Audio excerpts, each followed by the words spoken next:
All right, we're doing the Geuze Boon. It's out of Belgium. It's a lambic ale. The alcohol content is 6.5% by volume. This one was made in 2005, so it's getting kind of old there. So hopefully it'll be still good. Yep. Another one out of my cellar.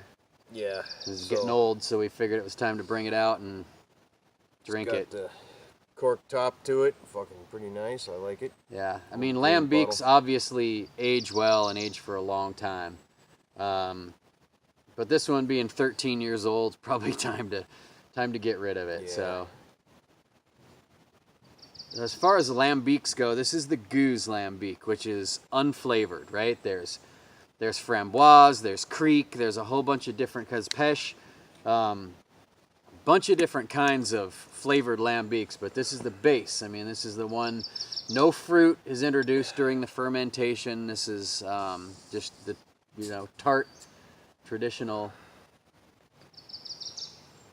Nice. Ooh, yeah. It's got a sour smell to it. Oh God, dude, I love it. I love it so much. So, anyway, unflavored, unspoiled as far as I'm concerned. We did bring another one out tonight too. We'll do a little bit later. That's a creek. But the Boon Brewery in Belgium, they do fantastic work, and I think besides Cantillon, which is probably really the most kind of old world traditional goose you can get. Man, for me, it's a toss-up. I like the Boon more, just as a drinking beer, but just for as far as traditions and those really heavy breaths you get out of the yeast, Cantillon can't be beat. Just can't be beat. Get yourself a 750 of that, let it age a couple of years, chill it down, and drink it. You'll be very happy.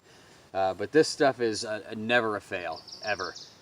So I have several years still downstairs, but this one is this one needs to go. It's an '05. Well, it was bottled in '05, so that's when it was put into the bottle. So it was actually started brewing a year before.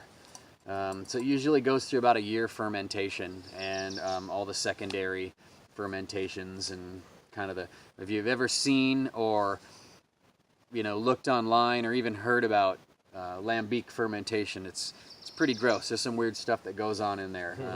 It's all wild yeast. It's all wild open fermentation that goes on with them. And it takes that full year for it to even be halfway drinkable too. But it's great stuff. And so with this, what you would expect to have is a very tart, very dry, it's kind of like a sour beer almost, but it's more of a tartish type of flavor. Dark golden color, very effervescent, very dry. It's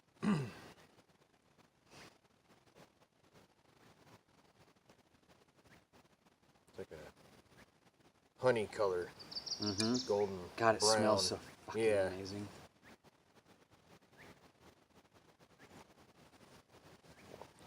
Oh wow. It's still good. It's not as bubbly and carbonated as it should be. But I mean, I'm sure some of the CO2s leak through the cork, and over time, I mean, it's old, and the yeast is long gone inactive. But man, the flavor's still there. It's good. Very dry, very tart, crisp, short in the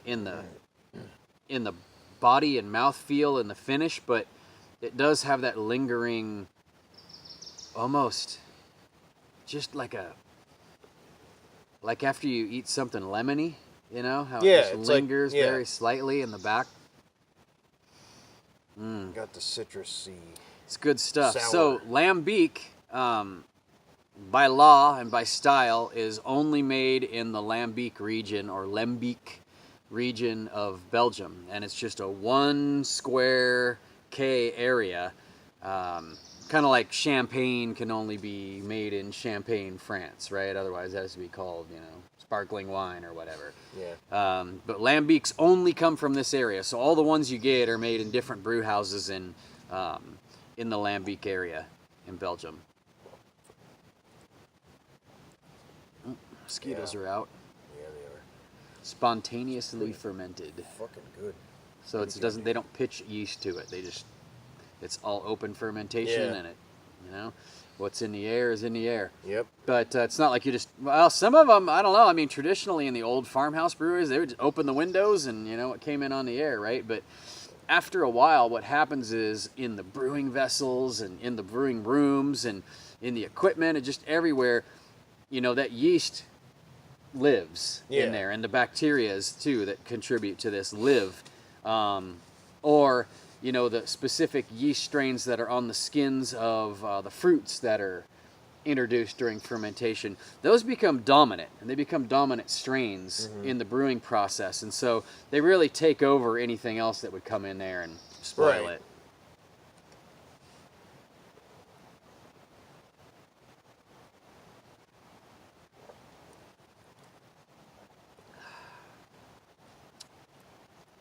Yeah, it's definitely got that fucking sour kick to it. For sure, but I'll tell you right now, man, compared to one that's only a couple of years old, it's very, very mellow and smooth. Yeah. It's ones that are newer, you get much more of a bite to it.